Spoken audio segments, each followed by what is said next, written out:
What's up friends, Chook here, and today we are taking a sticky beak at Darkest Dungeon. This game is amazing. Ruin has come to our family. You remember our venerable house? Opulent and imperial, gazing proudly from its stoic perch above the moor.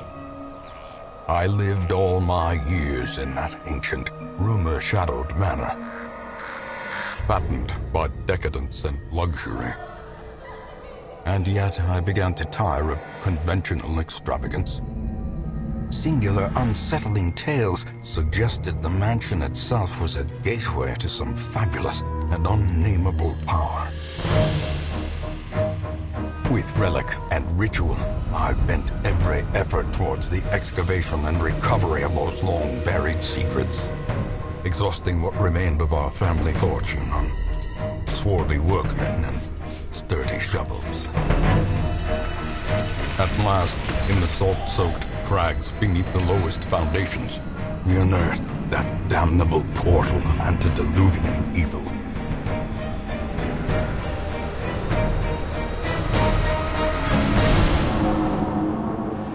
Our every step unsettled the ancient earth. But we were in a realm of death and madness. In the end, I alone fled laughing and wailing through those blackened arcades of antiquity, until consciousness failed me.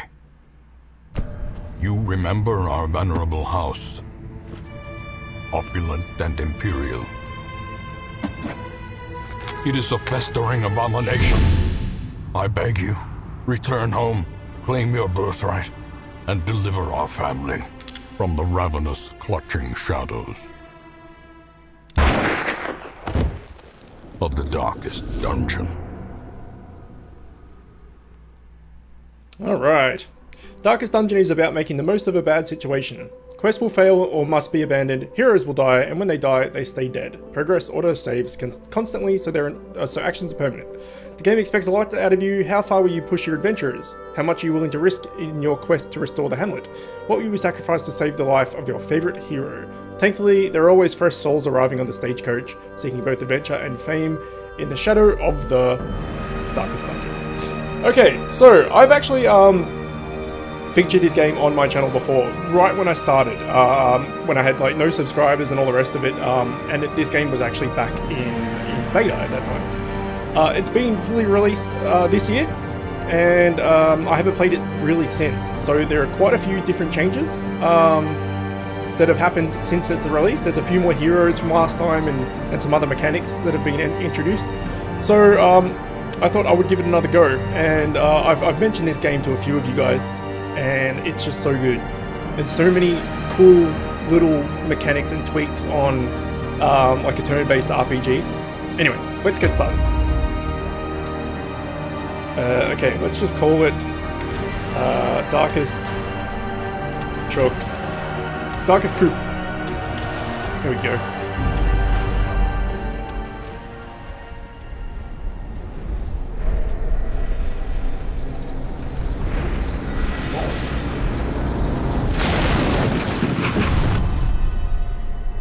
You will arrive along the old road. It winds with a troubling, serpent-like suggestion through the corrupted countryside, leading only, I fear, to ever more tenebrous places. There is a sickness in the ancient, pitted cobbles of the old road, and on its writhing path, you will face viciousness, violence, and perhaps other damnably transcendent terrors.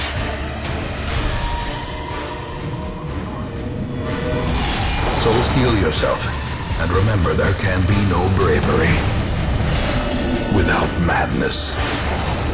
The old road will take you to hell, but in that gaping abyss, we will find our redemption. Okay, so this game is similar in to Bastion in the fact that it's narrated. So everything you do, well, not everything, but a lot of things you do are narrated by that guy.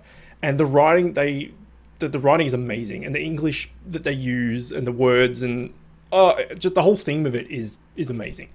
So if you like narration and games that are narrated and you know, told a story while you're playing, you'll probably like this.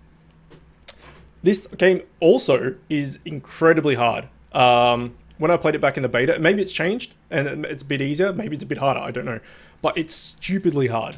So it's definitely not a pushover type thing. Okay, so let's get down to the basics of the mechanics of how this game works. There are a lot of mechanics to get through, so hopefully this makes sense. Okay, map navigation. You are currently in a room. To move forth, click another room on the map display. This will take you to connecting hallway. Okay, so we're in this room here. We need to get to this one. As we walk through this hallway, you can see that there's 4 little segments, I guess. Each of those segments can have an action happen in it. Brigands have run up these lanes. Keep to the side path. The hamlet is just ahead.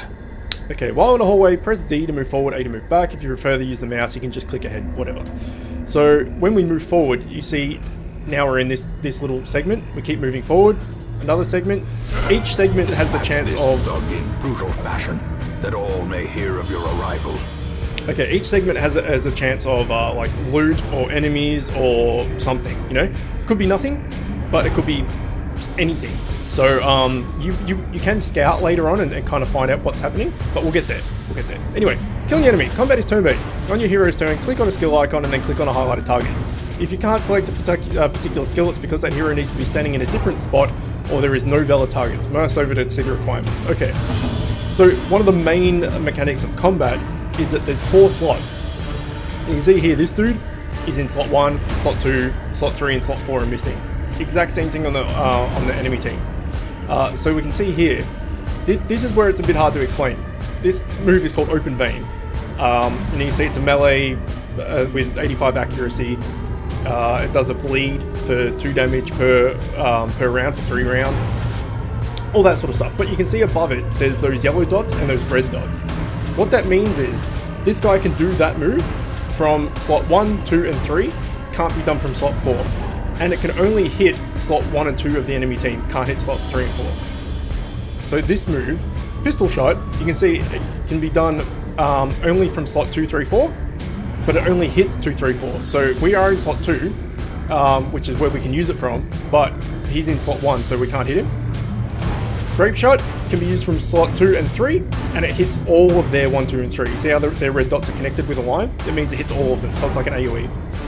And then this last one can be used from anywhere, and you can hit either their 2 or 3 or 4. So that's how the combat works.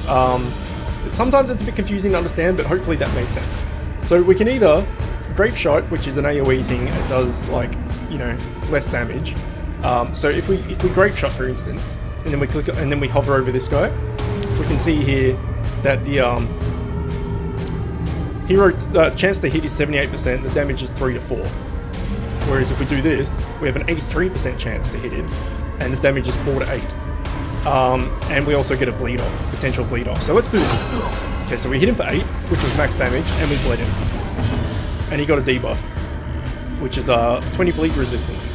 Negative 20 bleed resistance, so you could stack bleeds on him for effectively. So he's going to take 2 damage every round for 3 rounds. So this guy's pretty dead. Okay, so then we've got the Crusader. So this guy was a Highwayman, and this guy's a Crusader. There's, I don't know, like 12, 13, 14 classes or something. And if you guys, you know, want me to continue this as a series, I will definitely name all these guys after you guys. So if that's the case and you want a particular class, let me know. But I've got some ideas for people. Anyway, this guy can do Smite, which is just from rank 1 and 2, and it hits their 1 or 2. This can be done from 1 or 2, and it hits both of their 1 or 2, so it's an AoE.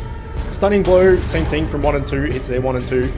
And this is a Bulwark of Faith. It gives Torch +6, and it gives you 25% protection, but it marks you. We'll get into Torch and stuff later, but basically this dude is an up front. He's kind of a tank, right? He wants to be in the front lines. He always wants to be in either 1 or 2. So if we hover over this guy, we can see that his stun resistance is 25%. So we probably have a decent chance of stunning him. Or we can just go for the big hit. So we'll go for the big hit, seeing as he's almost dead. And he dodged.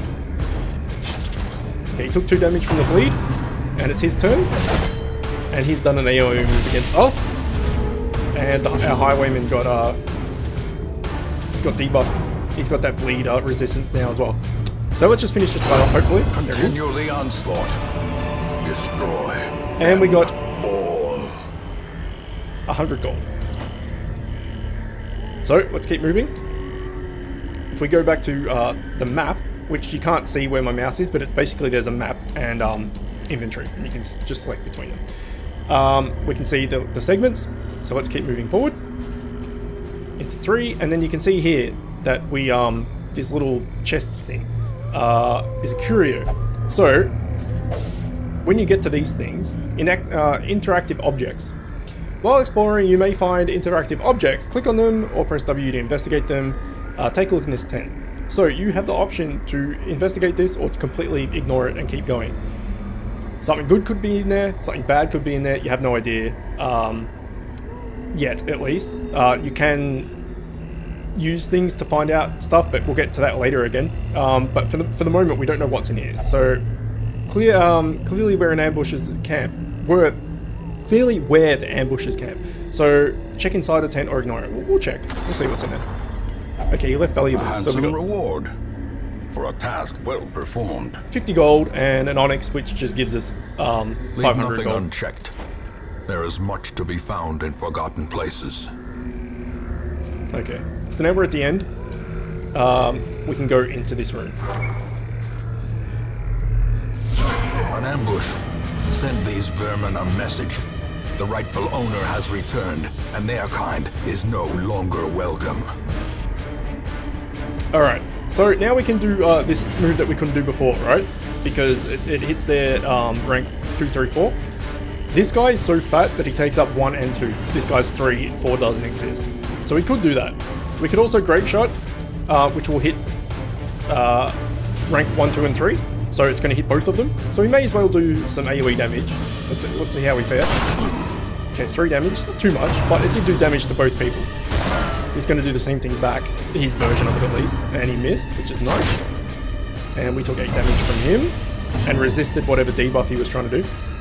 Okay, so, you can see here the Zealous Accusation, it hits rank 1 and 2 on their team. Because he's fat, he takes rank 1 and 2 up, so it's only going to hit him, it's not going to hit both of them, because he's in rank 3. Oh, that's the wrong move. So we might try stunning. What's his stun resist? 50%, and this guy's 25%. We'll try and stun him. Let's see how it goes. Nice, we stunned him. Good.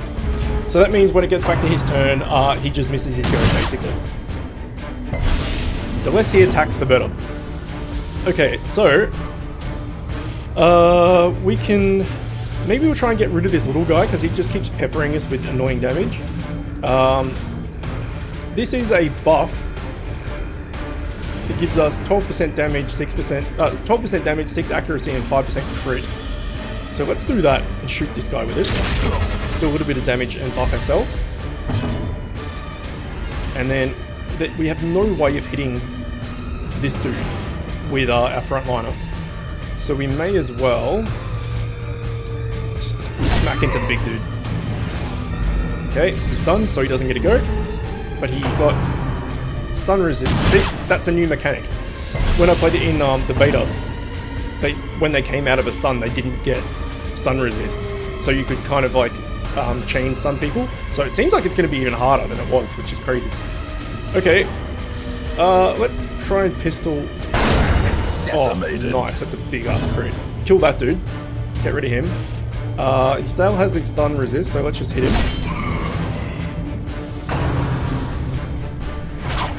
Okay, nice dodge. Let's try and bleed him. Nice. Rain of Whips. Okay, that was not too bad. Now you see there that that little thing came up, and you can see that one of his things down here has lit up. stress is a big part of this game. When you get hit sometimes or some shit goes wrong or whatever, your characters will get stressed. At the moment he's 7 out of 200, that's fine. Once you work up to 100, your character will either go insane, shit the bed, go crazy and start freaking everyone else out, or they'll like overcome their stress and like it'll lower all the way back down and they'll get like a buff. So basically it's like they'll either get stressed out and kind of like shit and fuck up the rest of your party, and like you can't control them sometimes and they'll do their own thing or just won't fight at all or whatever, or they'll get over it and then they'll become super awesome.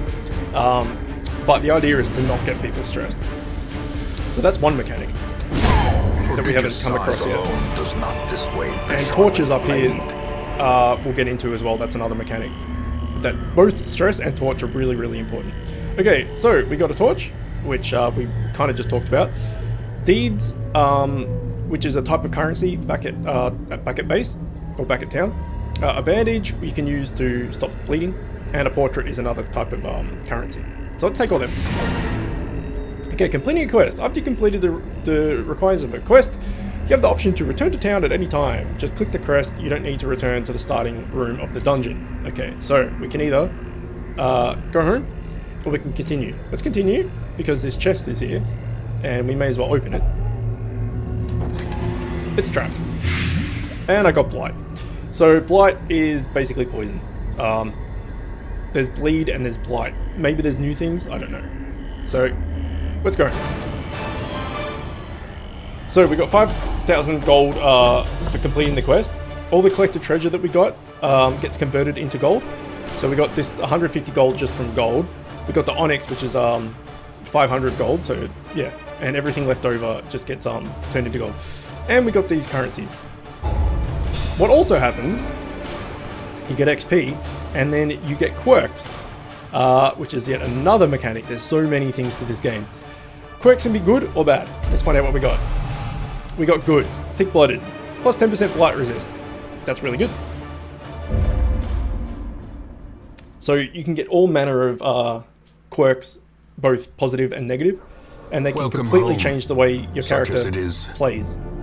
This squalid hamlet, these corrupted lands, they are yours now, and you are bound to them.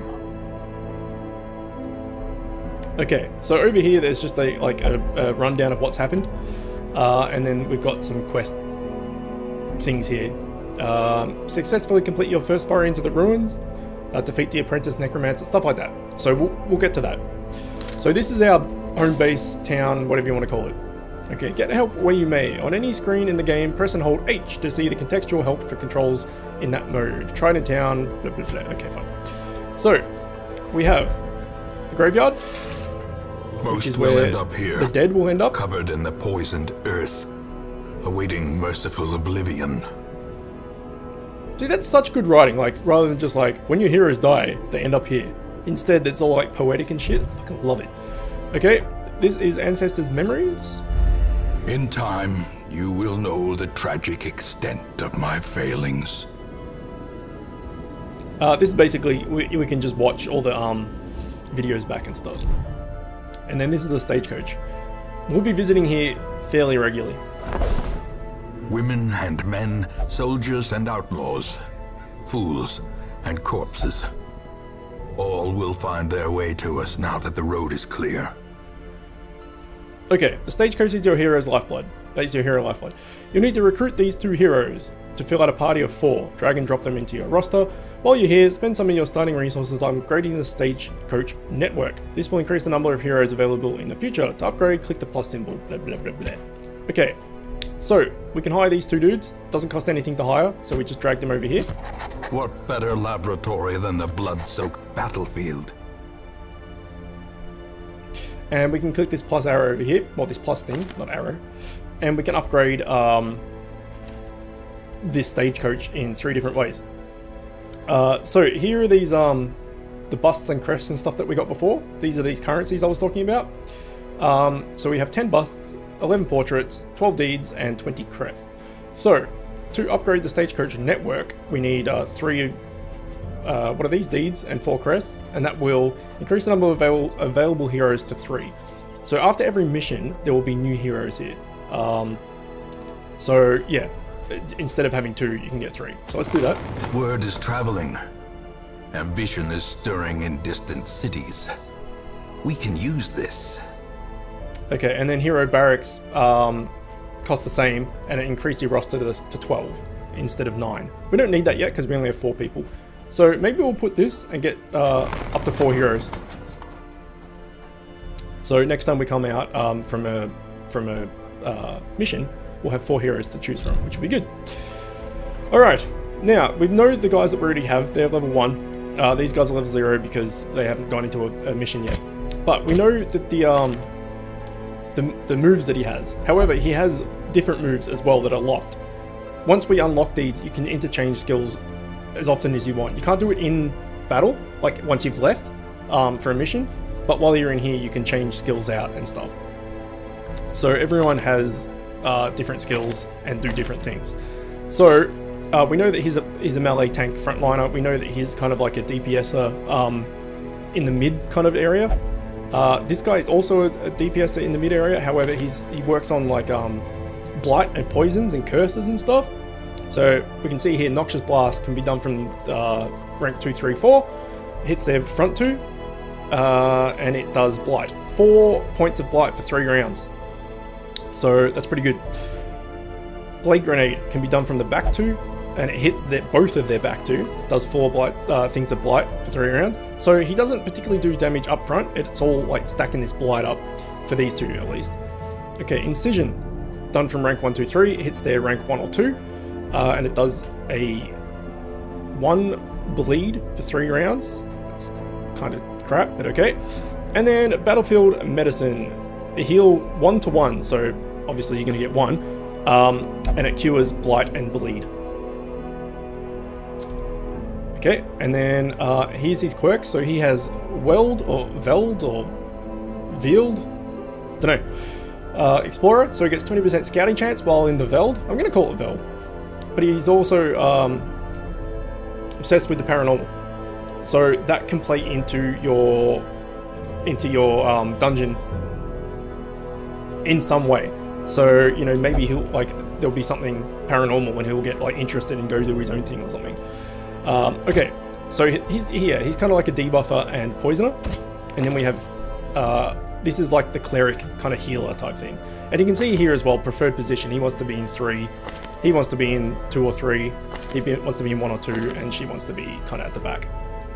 So what she has, Dazzling Light is a stun, and also stokes the torch by 6. She has a heal, 3 to 5, single target heal from 3 to 5. Party heal, 1 to 2. And what is this? This is damage, and it does 15% more damage to Unholy.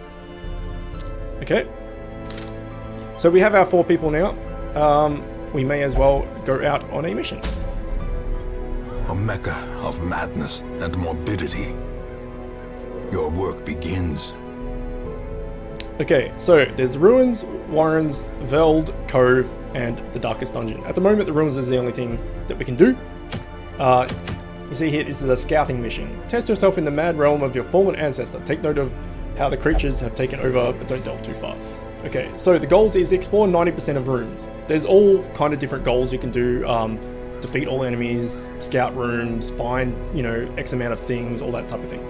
And then the rewards here. So there's charms that you can give your characters to kind of like, you know, just trinkets or something you can give them to improve them. So this one, 20% disease resist, but you lose 2 dodge. Okay, so let's put everyone in the order that they're best in, and go to provision. The cost of preparedness, measured now in gold, later in blood. Okay, provisions for the journey. You'll want to take different supplies depending on what region you are going to and how long the quest is, and for your own preferences, but always bring some food and torches. For your first short quest, try bringing at least 8 food and 4 torches. Okay, let's do exactly that. What is this? Okay, it's giving us 2 things as well. So 8 food, 4 torches. Oops. So other things, there's anti-venom to cure exactly what it says there. Bandages we already looked at. Herbal medicine. Keys to open stuff. Holy water, you can purge, like you can find like haunted stuff or whatever, and you can purge it. And then, yeah, torches obviously improve your light level. Food used to feed your troops, like they'll get hunger events and stuff. And then shovels you can use to clear obstacles. But because this is still kind of a tutorial, we'll just go with what they want us to do. So the light and stress will play a bit more of a part now that we're out of that initial little tutorial. Okay, right click on a hero's image or portrait anytime to bring up details. Okay, we already went through that. That basically was just saying this stuff, which we already went over. Okay, so this guy has Warrior of Light, plus 10 damage if torch is above 75, but he also has 2 negative quirks. In town will only pray for stress relief. So we haven't got to that point yet. I wasn't going to mention that yet, but if you guys get really stressed, you can put them in to multiple ways to get them stress relief. The only way he'll do that is praying. And he's also a kleptomaniac, so he's prone to stealing items. So maybe there'll be some gold, and instead of you getting it, he'll just take it for himself. Anyway, this is the map. And we need to explore 90% of rooms. So let's just move out. Got a little bit stressed just walking around. Okay, here's a torch. So we can interact with this. And we got a free torch out of it. Now, the light is up here. You can see there's 4 little quadrants. This one's almost out, 2, 3, 4.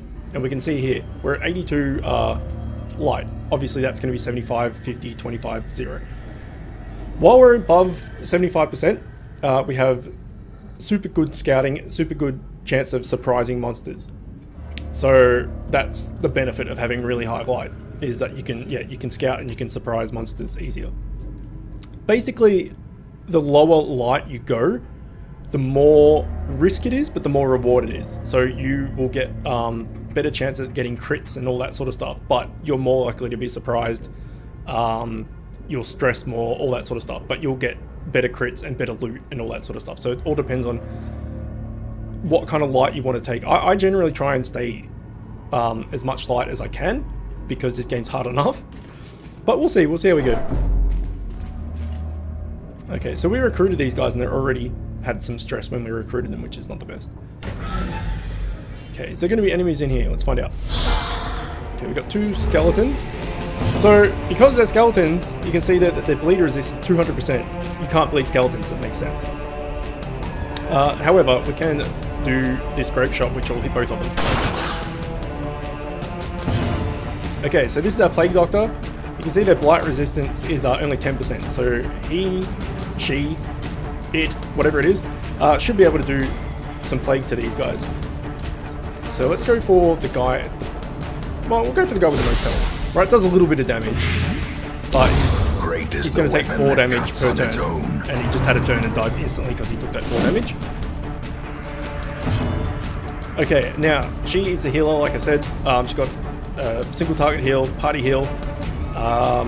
This is a stun, so we may as well do that, seeing as everyone is full health. And then we'll just smack this guy. Another one falls. For big damage.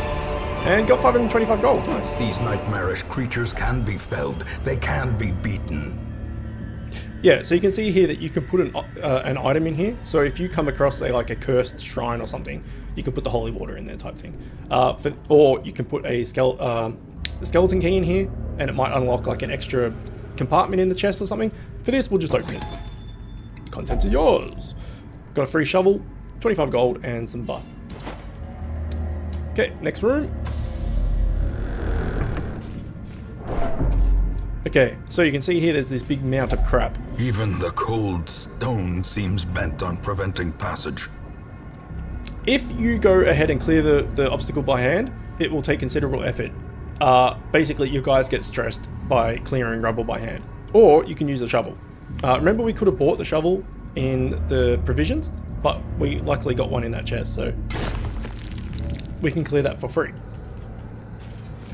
Okay, let's go back to the map. Okay, so we're at 52 stress, 52 light now. So you can see that even one quadrant down, because we're still technically in this third quadrant, we have plus stress, but we've still got the scouting and monster surprise, just not as good. But we are getting stress because the light is diminishing. We can stoke it now if we want to, and take it back up to 77. So now we're back up to like the highest quadrant. So you can do light at any time. Okay, so Plague Grenade will hit only the back person. It'll hit 3 and 4, but there's not a 4 there. However, she is some form of caster, I guess. So let's try and get rid of her first. Let's Plague her. Or Blight her. Nice. Okay. Hand of Light can only be done from the front two ranks, so we're never going to use this ever. So we may as well swap that out as soon as we can. So we may as well just stun. Who's got the least stun resistance? 25, 10, 25. Okay, let's stun this guy then. May as well Grape Shot and hit them all. The Blight was some good damage. Okay, so that move just did like 20 stress or whatever. It was like that's what it was, like a big stress move. Didn't do really that much damage or anything, but yeah, she's at 43. If she gets to 100, like I said, she'll have to test her resolve. Okay, this can hit both of these guys, so let's do that. As the fiend falls, a faint hope blossoms. Okay, corpses. When most monsters die, they leave corpses. Corpses act as a temporary obstacle and will eventually go away on their own. You can attack corpses to destroy them faster, but often a better approach is to use range skills, push or pull skills, which we haven't got yet, and even corpse clearing special skills that some heroes possess. Monster kill with bleed, blight, or crits leave no corpses. Okay, I vaguely remember this corpse thing. I think that was like one of the last editions before I stopped playing, like ages ago in the beta. So it seems like it will eventually go away, but we can get rid of it in certain ways, or if someone dies by a blight, for instance, she won't leave a corpse. So we can factor that in. Because without that there, she would come up to 2. So that's slightly irritating, actually. Okay, this does a bleed. They're not going to bleed because he's a skeleton. Let's just throw this at him and blight him up. And he resisted it like a jerk. Okay, well, we can hit them all. Or they can just miss and dodge instead. Fine. Let's stun this guy again. She's going to die from this. So we'll stun this guy instead. Nice. There we go. And left no corpse, so that's perfect. And then you can just finish him off with a smack. Okay, 2 food and 75 Remind gold. yourself that overconfidence is a slow and insidious killer. Okay, so let's move over here and put the torch up before we go into this next room.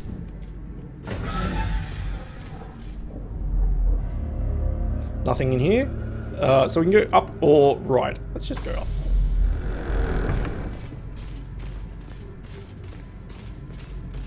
Okay. Oh, here we go. Here's his kleptomaniac. Wealth beyond measure, awarded to the brave and the foolhardy alike. So, there was 2 keys in that pack, but because he's kleptomaniac, he just took them, and we don't get them. So, that's a bit of a jerk.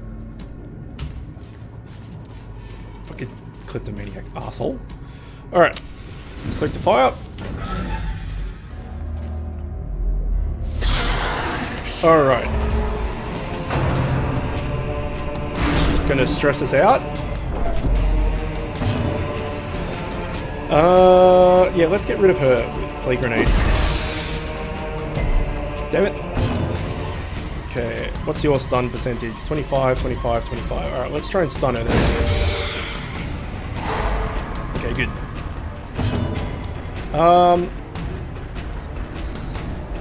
Maybe I'll bleed this guy.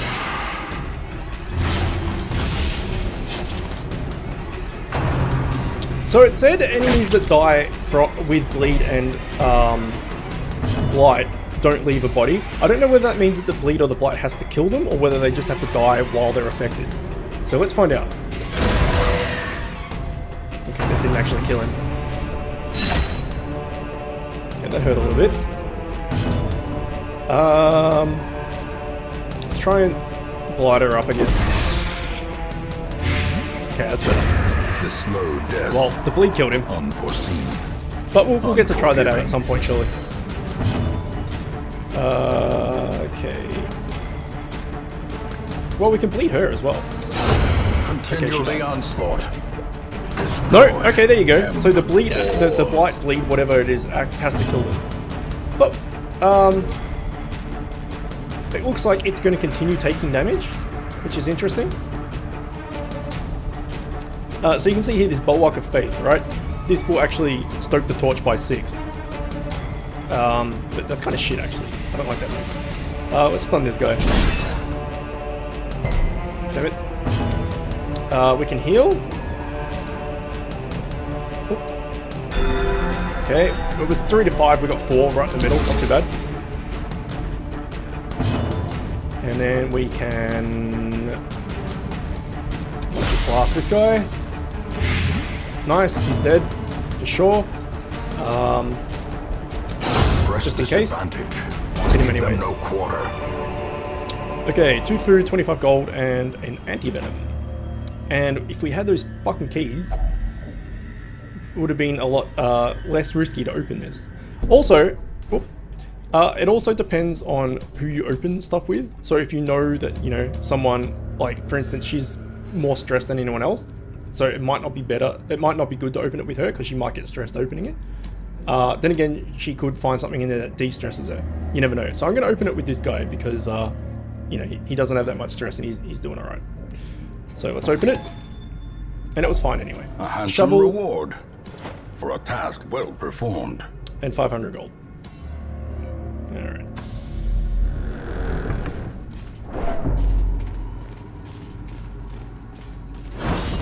And we found a trap, but we dodged it, which is good.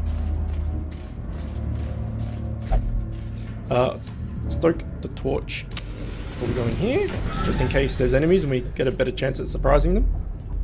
Nope. Okay, let's go, well, we need to do 90% of room, so if you go there and there, that'll do it. Okay, another bag.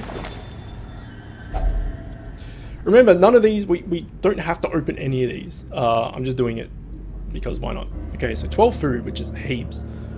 A scouting whistle, Houndmaster only. So that's one of the classes.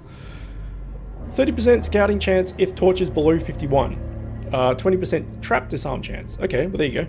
So if the torch goes lower, you got a better chance of scouting with a Houndmaster if you equip it. And 2 busts. Okay.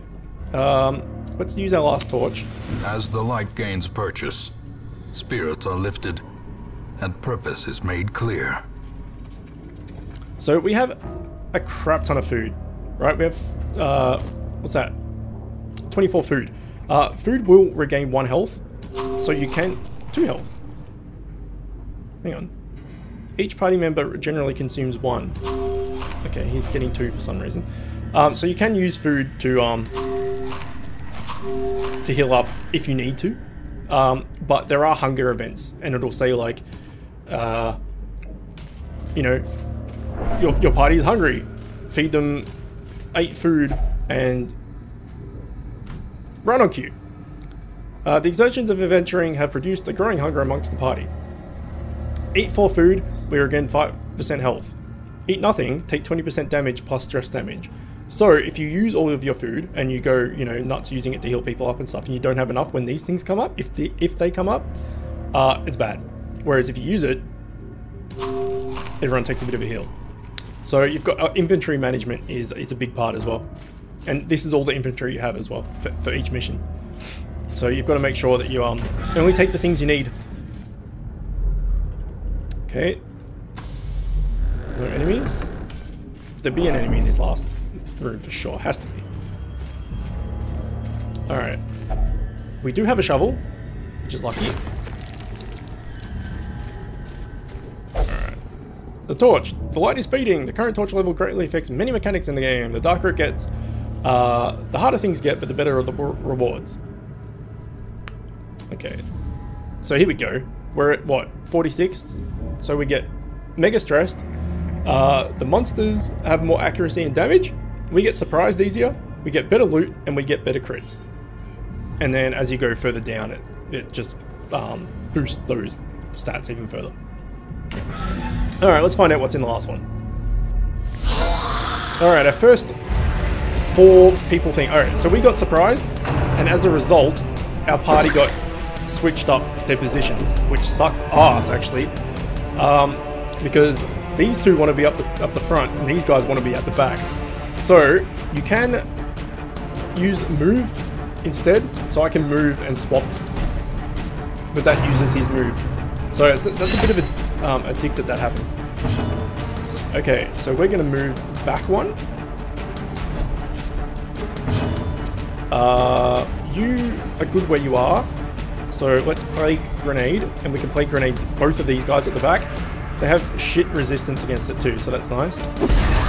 Except the dodge, but he got plagued, so that's good. Okay, that was a bit of damage. That was not so much. Okay, and then we want to swap. Ah, shit, he can't go too forward for some reason. I'm not too sure about why he got to go forward too, but let's swap anyway, because he can't do anything from back there. Okay, she's getting pretty stressed now. Let's get some buffs going. Let's try and get rid of this guy as soon as we can. Okay, you can swap with him. You can do everything from there apart from this crap bleed anyway, so you're fine. Let's try and play grenade again. Now, I think it stacks. Let's find out. Yeah, it does. So that guy's fine next turn, which is great. But death, there he goes, and no corpse as well, which is even better. Oh, resist everything. Good job. Okay, so you can do everything from where you are. He can't do. So let's swap you two. You can grape shot. Oh, he's so nearly dead. He's dead next turn anyway, so that's fine. Okay, we're getting a bit hurt. He's dead, so no worry about that. Let's go for the guy that has more health. Perfect. Let's get a party heal going. It's even though it's 1 to 2. There you go. We got 2 crits out of it. And because we got healing crits, we got de-stressed as well, which is nice. Okay, Zealous Accusation against these dudes.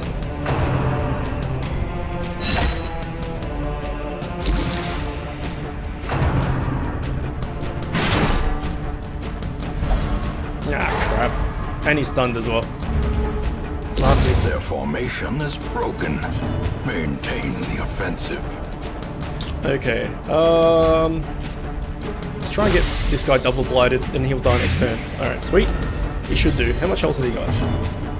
Yeah, 6. So he's dead, so we need to go for this guy. I can actually do this, because we got mucked around. I'm actually up there.